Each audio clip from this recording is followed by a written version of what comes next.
san phat pa phat hoi phat lo pi piwa athin min lo pi thang ban zon lang an ha phanai bible thu pi diu che le athin lo pi na kun do ti he sam number za lenga na chang hana pat chang li chan pakai thang won aminin tawun chitin nam tin la ana to phungun enga la savin awa chaila thilkidang abol zo se choi choi levin pakai min thing lo pi hen lang pakai holte lungthim ki pa so ke hen holwin pakai chile thahat na tanti nei lawin ang sunga dil jingun bible thing sunwa pathin in chancha den phathei bok yu lang uzan phane ulanau te ho il ten gel kit lo han pen he pathin thuing ho he tanti nei lela allo pina le thil bol thein ho he iphun zal jing hinam iphun wai sei phung wai sang sap jing hinam ama ban tha ta ala thil kidang bol dan ho he in sung ho wa alo le ikhu sung wa alo le mini le thum ki loi khom na athil bol thein alo pina athan na ho thil kidang bol ho he sei jing talew hen ama ho ama azong e ho yung thei ding he ti sei no mun he tu zan phan hen ama naw jesu nung zui hi naw na san nagal hang na hi thei na diu ama jung kho de che na hi na diu hen athil bol the athat na ho vanwele sinan len la thil bol thil kidang tang hong he ni sei phung le vai ta chu phat tina he I holim na ho wa alo le ta chu itap ko ichap don pen ho wa mini le thum kholim ho wa o jesu min pana he athil bol theina le alo pi na ho anato na ho alo le thil kidang na bol ho lo sa thein ho alo le ta chu kan malaya mo se kanan Egypt gama kuna ana pui to la thil kidang na bol ho alo le e ho is Israel chate pui ho jing la ya kanan gamen zut pi Egypt gama kuna han pui to jing lai ho a tui pi kino ho su tan na ho aban tha thil bol thein ho sei phung jingoi na chele amai ki pan hal nai nei na ama jung kho de che hi na ama ju ichoyanu wa ama hi kulpi ama hi bel na hi ji ding hi ji chun ulanau te nang christine le sunung zui hi na wa I thang wa dinga lom kai je su pathin hing ho hi jiu sun ni khanen pungka somlani omin na itong win pungka khat cha yong le ni sim mahama ho na la simai thang wa na athil bol theino ala wa choi lo bible thing hoi sim ging wa wa choi na ho lo pin ho isa wa ta so thing hoi sim ging jing hoi na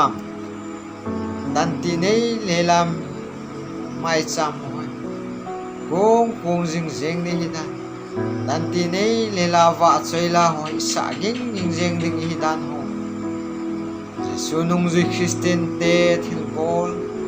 na to ding hi dan hi sei nom kin ni chu tele chon sina kona chu nagam phat che nang ma chun chon set gi lo na do dal na le pen chu bible thing ho na sima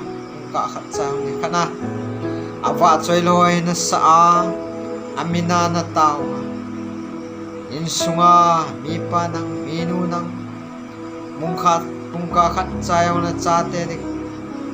in sungmai cham sim taw hiti na tia nalam kaya nang mi pan alo nang nunga nang gol nang in sung dam ni nga thagaw mai dam wacho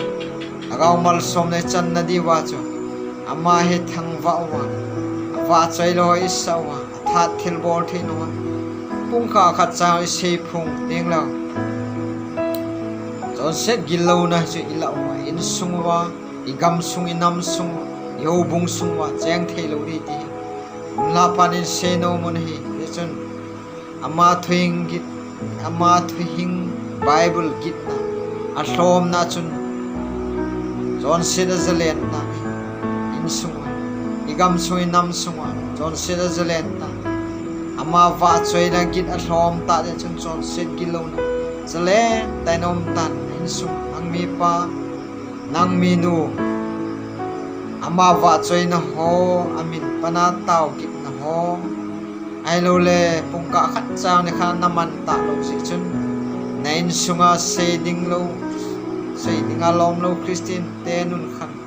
ya lom lo ta honging tan thugit za chom honging ji thil za chomin imu hong chom ta ingai tu na hong chom ji ta ai lo le cha te hong dang lam ta hom ji ta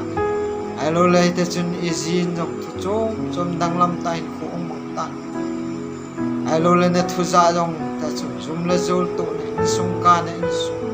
dip dap ne in sung aung su ji ta ne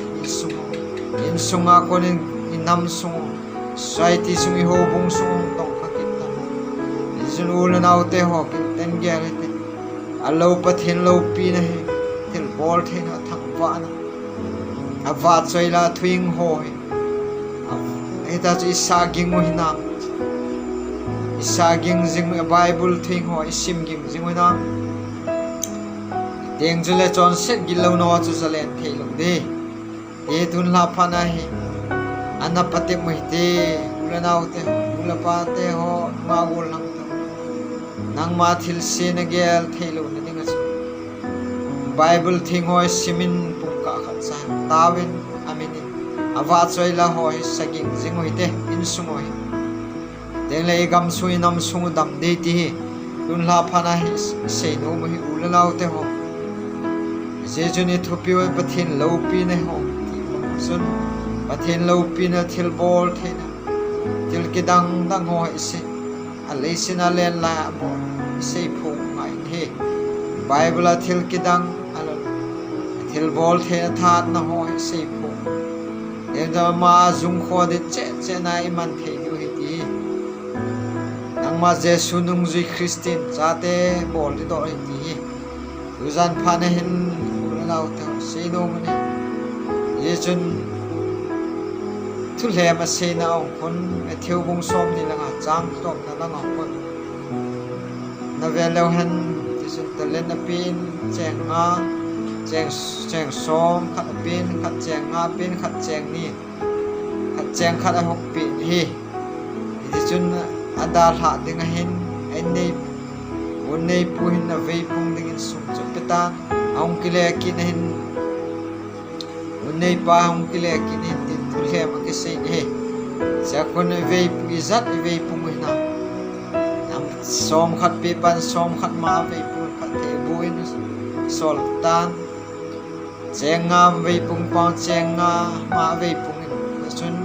su pha ta san na bo la pai ti pathe buin sol kita e ti ala cheng ni yong chuti ma cheng ni ma ve pung kinin among chup mala somin asol kitan cheng khana pe pawang chun ti chun athin sum jo sel mang ta ni leino yan sel mang phat chun le khom iti tam de chang tom lam chun sab sin na polam muthima koi do tingin khul lama polam muthima kala gil na koi dingin order apita ye chun e hos jesu nu e christian chate imo pu na ho hello wai sumil kha de thil te ja ulanau te ho nang o pastor reng ni hel hello le mo pu na nei hi hel ka hi lo ja hin na thu ko ka lang sap thei lo he ti gel khaw he te hi chu hello de he christian nang ma se sunung zui na hi na chun nang ma na ki hu na sopi na sangam nang cho na hu hing ko na lo ku lo lagaw mang ding su na ngai na te hi sinamo pu na hi talen na pi kai se nga cheng som ta ama thep na dung zui ama chi dung zui cha ap u hi je chu cha pathin thumi se pathin sumi sel mang kha di ti jaram ta hi ena thi san man lu tai sat to na ha lu pi nge tange zengan hallelujah amen athi san man lu tai sat to oi je so thi san man hi hin bil diu hi ta je chun ul na te ho khan kha na lei hin kho abe ni teng le o I pia nang I chana na na to em ya thi san man lu ta hi thi san he man lu hi je sun e ki bil te diu hi yesu icha chun nang man pathin sum na sel mang kha lagaw mang ding na hu do a allowa ala mi asilam je ngana hila na kai manga pui manga na hi kha chu sum cheng khat sel mang pas thakat chet na hi ding alole ahin na thuna hlang sak lawa eta su thil pha na ko mu lawa thu pha la pha na sei lawa ngai lu chon phat lung nem thu hat na na ki von lawa hi chun cheng khat sel mang pa thakat chet na hi hi diu hi dilte zan ta hi le sen hin kho ai na hu ine sung wa ama na hai to loi lo tha thil bol theina alo pi no hoi phone jalwa dum jing to tha ma hai wa chai wa yo nei sune kam be wa hin na thu ko thang samwa za chat pi le hela ta su I wa choi wa I thang wa wa bung ka khat cha be he in sunga pakai Yesu Krista cho zalen theina I wa choi wa I thang wa diu he ti he deng chu I thlaga bu tam chon set gi lo no ho chu in sungam sungi ho bung sunga zalen ta thailo de ti he la pana thing mol chom ta ngai lu nei tai na ngai tha pi ho hi muntina so pu nau te ho lagaw theng mal som chang che ding athen mal som phathei bu pe ta amen